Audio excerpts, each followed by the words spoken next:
Welcome to our Meet the Experts TV Director DGA nominees panel. I'm Rob Licuria, Senior Editor at Gold Derby, and I'm here with a star-studded lineup of amazing helmers and artists, and they include Danny Strong, nominated for Dopesick, Barry Levinson, also nominated for Dopesick, Lucia Aniello, nominated for Hacks, Craig Zobel, nominated for Mare of Easttown, Hiro Murai, nominated for Station 11, and Barry Jenkins, nominated for the Underground Railroad.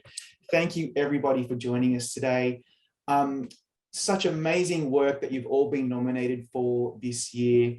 I really want to know, as a director, when you're in the thick of production, how do you know, or when do you know, that you have the perfect take?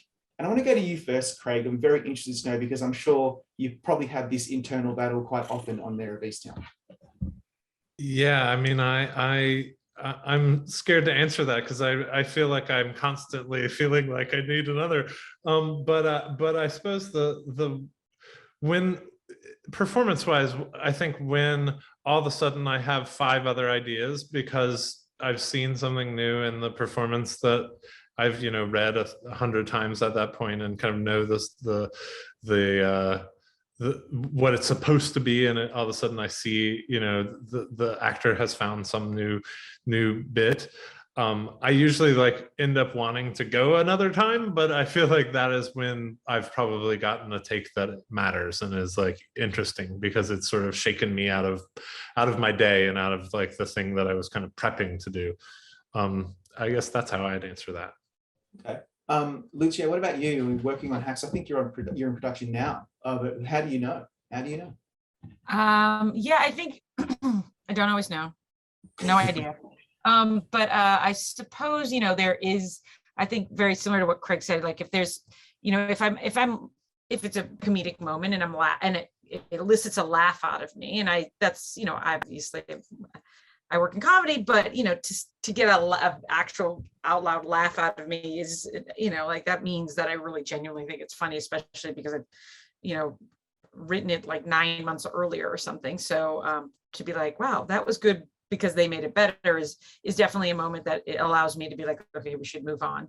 But if it's not a comedic moment and it's more either a dramatic moment or even just a shot that's supposed to have some kind of aesthetic value beyond the comedy or even just the story, I think there's this weird thing sometimes that happens that I literally almost am like, I can see that moment on TV or something. There's something about it that I'm like, that's exactly how I imagined it. That there's something about it that feels it's this ephemeral kind of I don't know, above me thing where I'm just like, that's yes. And it's it's a printed moment. And sometimes I definitely don't always get that, and sometimes I do, and sometimes things are not as I imagined, and it's disappointing, and sometimes they're better than I imagined, and it's so exciting. And so I personally walk away from every day with a mixed bag of feelings about that day, and then I have to go to sleep and do it again. So I try not to think about it too much. That's right. Hiro, what about you? Particularly in your episode of Station 11, you had to work with a younger actor, but how do you know you have the best take and you need to move on? I'm so glad you guys answered first, because I really don't know a lot of times. I think I have a pretty good barometer for what feels honest and not honest. And I think, when something feels dishonest, I just keep picking at the thing that bothers me and working with actors till it feels honest. And so it's a very weird, very it sounds like it's a binary, but it's kind of a green or red switch, and if it's red, I just keep kind of turning the plate around until it feels right to me, and hope that at the end of the day we have all the things we need to make a good story. Do you feel the same way, Barry? Especially when you're working on a show that is confronting or difficult, challenging? How do you feel that you've got the best take? Yeah, I do feel the same way. And I think I love that so far no one said, oh, it was exactly what I thought, because it's never exactly what you thought. You're always just working towards something that feels right and not something that feels like what you assumed it would be. When I went to film school, we shot everything on film, and we didn't have a lot of film. It was like 1,200 feet to make like a 10-minute short. And so you get really ruthless, and you go, if I call it a lightning strike take, if lightning struck the set and we had to shut down, but we have a scene, could we play the whole scene in just that take? And once I get that, then I go, okay, cool. Now we can start. The pressure's off a little bit. We can build around that. But I love what Craig said, because my circle takes, I'll get in the edit and Joy will be like, okay, this is the one you circled. And I'll be like, that's the one? It's not what's in that take. It's that so many ideas came out of that take. And then we'll go like 4 takes later. It's like, oh shit, that's the one. So I think it's a combination of what everyone's saying. And it's kind of cool, because what makes this thing fun is it's never the same thing. It's a scene to scene, shot to shot. It's always something different that you go, oh shit, like that's the one. Then you get in post and it's clearly not. Wow. Okay. Danny, you've obviously been in front of the camera for many, many years. So now as the guy in the director's chair, how do you know? Well, I'm not really looking for the best take. I'm just looking for a take that I think works, or that feels right or honest, or sort of, I'm just trying to make the scene work at the end of the day. And then once I have something that feels like it works, I'm like, okay, so we got that. And then if there's time, we can play a little bit. As you said, I'm an actor, so I like to see if the actors are comfortable, if they want to do another one, if they want to try something different. I like to keep things very loose. But at the end of the day, I'm just looking for that one take that I'm like, okay, yeah, I got it. The scene works, or this part of the coverage works, and we can move on. It is funny what Barry Jenkins was saying. You circle a take and then you get into post and you're like, oh, that wasn't it at all. I way prefer that one. Or you'll be shooting a scene and you'll be watching it on set and you'll be like, this scene's incredible. You have tears in your eyes. You're so moved by it. And then you watch it within the cut and you're just like, you're like, this isn't what I thought. This is what I thought I had. And then sometimes scenes that are, you don't think, you shoot them, you get them done, you think it's right. And then in the course of the story, in the cut, it's quite powerful or quite moving, or just something that really surprises you. And that's always a great gift and very exciting. My final question to the panel is more about what's inspired you over the years, both personally and professionally. What's your favorite film or TV show that you watch over and over, that you hold dear to your heart? It's an open question to whoever really wants to pipe in. I mean, I could be here all day talking about what I adore, but what about you guys? Who would like to go first? I mean, I think right now, kind of what I've been watching a bunch of. I just finished Station 11. I'm a huge fan. It's really, really good. Thanks, I've been. It's funny. I've been seeking out like kind of entertainments more. The last 2 weeks I've watched Mad Max Fury Road twice because I guess like getting away from like the kind of like the heady drama of something like Mare of Easttown. It's been fun to just watch, like, George Miller is incredible where he puts the camera as like quite genius and unlike anything I've ever seen. So it's like just things that I haven't really seen. That's sort of what I'm watching right now, like that and Spielberg things. Yeah, by the way, one of the greatest Australian films of all time. So thank you for mentioning it. Who else? Go for it, Lucia.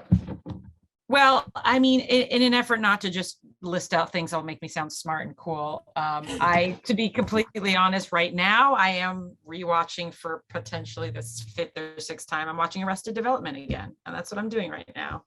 And I love it, and it's so funny. And at the end of the day, when I just want to watch something that makes me laugh, and that, I just think it's the best. And so I'm rewatching it right now, and I go home, and it is my warm tub television show, and I love it, and I'll never not love it. Oh, I love it too. What about you, Danny? I've got sort of like a rotating list of top 5 that it constantly shifts in and out, but there's consistently a number 1, which is Apocalypse Now. And I literally just took my nephew to see Apocalypse Now at the New Beverly, and he's 17, senior in high school. It was thrilling to see how much it impacted him. When it was over, he just turned to me and he said, I felt like I was going crazy with them up the river, you know? And I just thought, wow, Francis Ford Coppola had heard that. I think he would have been so thrilled, because that's literally like the essence and the core of what that movie is, what the book is, Heart of Darkness, right? So I'm a huge fan of Apocalypse Now, a huge fan of just Coppola's movies in general. There's a certain theatricality and a certain, but deep dramatic, you know, weight to them at the same time. And then there's also an entertainment value where they're entertaining in a very dramatic, sort of tension-filled way. But I love that they're shot with this sort of grand, epic scope to them. And then I'm also watch over and over The Sweet Smell of Success is just one of my favorites. It's, you know, it's like this combination of two of the greatest writers of the 20th century, greatest composer, two of the greatest actors, and the poor director never gets like the shout out for it. They're like literally everyone else around him. Oh, cinematographer, you know, James Wong Howe shot it, right? So it's this incredible group of artists that came together to make this film that's a real masterpiece of its time. So those are sort of my Apocalypse Now and Sweet Smell of Success. I rewatch a lot. Nice. Barry? I guess like everybody else, I'm just watching random things, but Lulu and I have been watching Survivor. We watched the new season of Survivor, which we were at lunch, or we were in somebody's yard. Actually, Lulu's agent is Mike White's agent, and so we randomly met him early in the pandemic, and he told us he had been a contestant on Survivor, and so we watched a season. And we just went down the Survivor rabbit hole over the pandemic. And so we just finished the new season of Survivor, which is interesting because I remember when reality TV first started, or my first brush with it, which was The Real World, New York and San Francisco. And people were so natural back then. And then we went through this phase where they weren't natural. And Survivor is this weird petri dish where Survivor has its own sort of performance style and way of being organic on camera. And I don't know, I just find it fascinating. So we just finished the newest season, which was really kind of interesting down the stretch, I must say. I recommend people watch it if you're a Survivor fan. It's such a good show. It's so well made. After all these seasons, it's still hitting the ball out of the park. Hiro, what about you?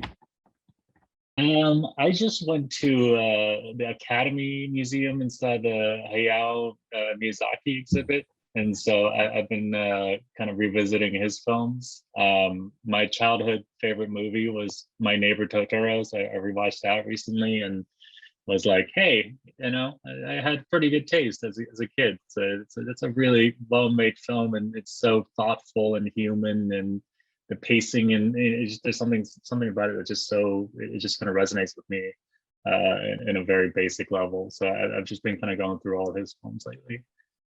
That's so cool. You know, you either watch things for comfort and fun, like, you know, we watch Marvel movies because I have two little kids and that's my hot tub movie kind of go to, or you watch things from your childhood, or you watch things that you really admire. Like I could certainly just watch Big Business with Lily Tomlin and Bette Midler pretty much every day and still be quite happy. Guys, thank you so much for joining us today. I really appreciate your time, and congrats on your DGA TV nominations. I wish you could all win, but unfortunately that's not how it works. But anyway, congratulations, good luck, and we hope to see you soon.